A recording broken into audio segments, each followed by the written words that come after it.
Sebetulnya masalah kehabisan anggur bukan masalahnya Maria, tapi masalahnya pengantin. Tetapi Maria bisa melihat dengan jeli karena Maria punya hati. Salam damai sejahtera saudara-saudaraku yang terkasih, pencinta firman Tuhan. Berjumpa kembali dengan Bible Learning with Father Joseph. Apa kabar Anda semua? Saya senang sekali Anda mampir kembali melihat-lihat video Bible Learning, di mana kita akan membaca firman Tuhan, merenungkannya, menggali intisari kekuatan firman Tuhan yang pasti sangat berguna bagi kita yang seringkali kehabisan bensin dalam menjalani lika-liku kehidupan kita. Saudara-saudaraku, pada video kali ini saya akan mengangkat satu tema. Sebetulnya tema klasik sudah banyak diangkat, tetapi rasanya baik untuk diangkat kembali. Karena banyak orang sedang mengalami kesusahan dengan tema ini, kesusahan menghayatinya, menjalaninya, mencari kekuatan sisi positifnya. Maka banyak orang juga menyerah dan kalah. Tema yang saya maksud adalah tema tentang keluarga, tentang family. Maka dari itu di awal video saya mau mengajak Anda untuk berdoa. Tundukkan hati, kita bawa semua keluarga kita dalam doa kita kali ini. Kita serahkan pada kuasa kasih Tuhan. Kita sebut nama Yesus. Yesus, Yesus. Kami bawa keluarga kami Tuhan. Hadirlah selalu di tengah-tengah kami. Biarlah Engkau selalu menjadi kekuatan kami. Berkati orang tua kami, berkati anak-anak kami, berkati sanak saudara kami, beri kami kesehatan, rezeki dan kebahagiaan. Tuhan, berkatilah keluarga kami semua, dalam nama Bapa dan Putra dan Roh Kudus. Amin. Saudara-saudaraku, 2 tahun masa pandemi. Apakah Anda sadar bahwa selama 2 tahun masa pandemi ini rasanya semua berlalu begitu cepat? Tiba-tiba anak sudah masuk SD, tiba-tiba yang besar udah mau kuliah, tiba-tiba kalau kita lihat orang tua kita itu makin kisut, rambutnya banyak beruban, badannya sudah kayaknya beda sekali. Lalu juga kalau kita hitung-hitung kerabat kita, om, tante, pak de, bude, tetangga, kenalan kita, ada banyak yang sudah tidak ada lagi bersama-sama dengan kita karena sudah meninggal di masa pandemi. Dan itu berlalu begitu cepat. Mengapa? Karena selama 2 tahun masa pandemi, kita terlalu sibuk untuk bertahan hidup. Betul-betul dalam arti sesungguhnya. Bagaimana nih cari duit di masa pandemi? Susahnya minta ampun supaya keluargaku bisa bertahan hidup. Kita pikir pakai otak kita, muter kepala kita. Bagaimana cari obat, cari vitamin, social distancing, berjemur, olahraga, dan lain sebagainya. Semuanya berlalu begitu cepat.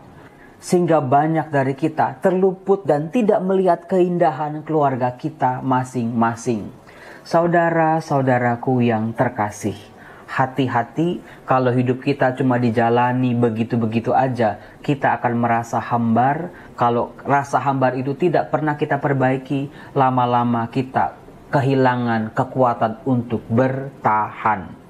Nah, saudara-saudaraku, izinkan saya di awal video ini untuk mengajak saudara melihat 7 keajaiban dunia. Kalau kita lihat di internet ya, ketik aja 7 keajaiban dunia. 7 Wonders of the World. Akan keluar tuh. Misalnya apa? Coba tulis di kolom komen. Masih ingat nggak 7 keajaiban dunia? Tulis di kolom komen sekarang. 1 ada tembok besar Cina. Ya, Anda betul. Ada piramida di Mesir. Kemudian juga ada patung Yesus yang besar itu di Brazil. Jesus the Redeemer. Kemudian juga ada Taj Mahal. Ada Colosseum di Roma, saya pernah bahkan sering ke sana. Ada Petra di Jordania. Lalu juga ada Machu Picchu. Lalu juga ada peninggalan suku Inka. Dan ada begitu banyak lain lagi bangunan-bangunan kuno yang menjadi keajaiban dunia. Silakan Anda lengkapi sendiri di kolom komen.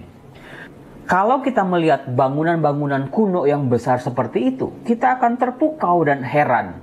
Wow, indah banget, bagus banget, masih bisa bertahan sampai detik ini. Tetapi kalau kita berpikir, banyak dari bangunan itu dibangun dari ribuan tahun yang lalu. Dengan teknologi ala kadarnya, nggak ada alat-alat berat, nggak ada teknologi komputer, nggak ada teknologi satelit. Semua dibangun dengan teknologi apa adanya di zaman itu, mengandalkan tenaga manusia ataupun tenaga binatang. Nah, saudara-saudaraku, manusia zaman sekarang dengan kemajuan teknologi di berbagai macam bidang bisa membangun bangunan-bangunan yang sama besar atau bahkan lebih indah, lebih dahsyat lagi. Tetapi saudara-saudara, apakah Anda tahu ada satu lagi keajaiban dunia? Anda nggak perlu jauh-jauh pergi ke seberang lautan sana untuk mencari keajaiban itu. Karena keajaiban itu hadir di depan mata kita. Namanya adalah keluarga. Ya, keluarga adalah salah satu dari keajaiban dunia yang diberikan Allah kepada kita semua. Masing-masing dari kita berasal dari keluarga. Tetapi sayangnya saudara-saudara, kalau manusia dengan teknologi yang super maju bisa dengan lebih mudah membangun bangunan-bangunan super megah.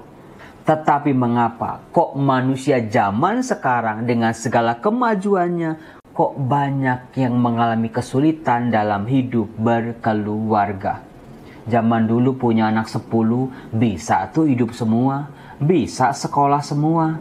Sekarang punya 2 anak, bahkan 1 anak, mikir masuk TK, mikir masuk SMA, masuk kuliah aja udah takut soal biaya, soal masa depan, pergaulan anak narkotika atau pergaulan bebas lainnya.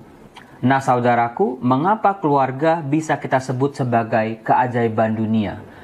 Kita bisa membayangkan karena keluarga, ada seorang bapak keluarga, dia bekerja dari pagi sampai sore, cari nafkah, banting tulang, peras keringat, ditindas sama atasan, diprotes sama bawahan, dia berkorban waktu, berkorban tenaga dan pikiran. Lalu pulang ke rumahnya, anaknya sakit harus dibawa ke dokter, dia nggak berpikir, dia lelah, langsung bawa anaknya ke dokter. Tanpa kenal lelah, itu keajaiban keluarga. Demikian juga dengan ibu rumah tangga. Pagi-pagi buta dia sudah bangun, dia siapin makanan, dia beresin rumah, dia urusin anak-anaknya. Belum lagi ada istri-istri yang juga bekerja sama beratnya dengan suaminya tanpa mengeluh. Itulah keajaiban keluarga. Demikian juga dengan anak-anak, ketika sudah cari nafkah, dia membiayai orang tuanya, dia hormat sama orang tuanya, dia merawat orang tuanya dengan luar biasa. Itu juga keajaiban. Demikian juga dengan relasi kakak dan adik, yang lebih banyak rezeki membantu yang berkekurangan. Semua itu saudaraku, kalau dari kacamata dunia itu nggak ada hitungannya, bawaannya rugi aja. Ngapain kerja capek-capek hasilnya dinikmati oleh orang lain? Itu cara kerja dunia. Tetapi dalam keluarga itu semua bisa kita lewati. Itulah keajaiban saudara-saudaraku. Tetapi saudaraku, kita bisa bertanya juga sebaliknya. Kalau keluarga adalah keajaiban dalam hidup manusia, mengapa ada banyak orang yang mengalami luka dalam hidup berkeluarga? Sakit hati luar biasa, kemarahan luar biasa, gagal bahkan hancur lebur karena hidup berkeluarga. Entah yang namanya ketidaksetiaan, pengkhianatan, perselingkuhan, ataupun masalah-masalah yang lain. Saudara-saudaraku yang terkasih, dari data kitab suci, kita bisa melihat ternyata nggak usah jauh-jauh, mukjizat pertama yang dilakukan oleh Yesus itu Anda pasti tahu, yaitu Yesus mengubah air menjadi anggur. Tapi titik beratnya bukan merubah air jadi anggurnya, tetapi bagaimana intervensi Tuhan, kuasa Tuhan dinyatakan pertama kali justru dalam konteks perkawinan, dalam hidup berkeluarga pengantin di Kana. Dari situ saja kita bisa menyimpulkan saudaraku, ternyata hidup perkawinan Hidup berkeluarga mendapat tempat yang istimewa dalam rencana keselamatan Allah. Tuhan tahu tidak mudah bagi manusia dalam perjuangannya menjaga kesatuan dan kesetiaan dalam hidup berkeluarga. Maka dari itu, bantuan pertama dari Tuhan dihadirkan dalam hidup keluarga di Kana. Nah, saudara-saudaraku yang terkasih, berbicara soal perkawinan di Kana, ada satu pribadi. Tokoh ini adalah tokoh pertama dalam karya Yesus yang mengangkat masalah-masalah dalam hidup perkawinan ke permukaan. Siapa lagi kalau bukan Bunda Maria. Dalam perkawinan di Kana, Yesus hadir di situ. Murid-muridnya juga hadir di situ dan ibu Yesus juga hadir di situ. Ternyata kehadiran Maria bukan hanya kehadiran fisik saja, tapi Maria terlibat dalam pesta itu. Bukan cuma terlibat sibuk sana-sini, tetapi Maria, ibu Yesus, mampu melihat dengan jeli masalah-masalah, problem-problem dalam hidup perkawinan, bahkan pengantinnya saja, pemimpin pestanya aja nggak sadar, tapi Maria sadar. Sebetulnya masalah kehabisan anggur bukan masalahnya Maria, tapi masalahnya pengantin, masalahnya pemimpin pesta.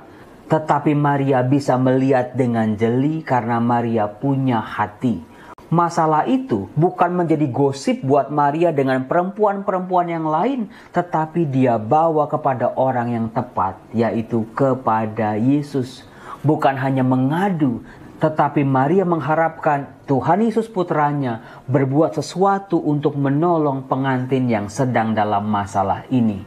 Itu luar biasanya perkawinan di Kana. Saudara-saudaraku, itulah yang menjadi alasan buat kita untuk selalu melibatkan Tuhan Yesus dalam keluarga kita. Dan juga menghadirkan Bunda Maria, pertolongannya sangat kita harapkan. Supaya membawa masalah-masalah kita pada Yesus putranya. Semoga keluarga-keluarga kita juga senantiasa dijaga oleh doa-doa Bunda Maria yang membawa masalah-masalah kita pada Yesus putranya. Salam damai sejahtera, Tuhan Yesus memberkati kita semua. Salam.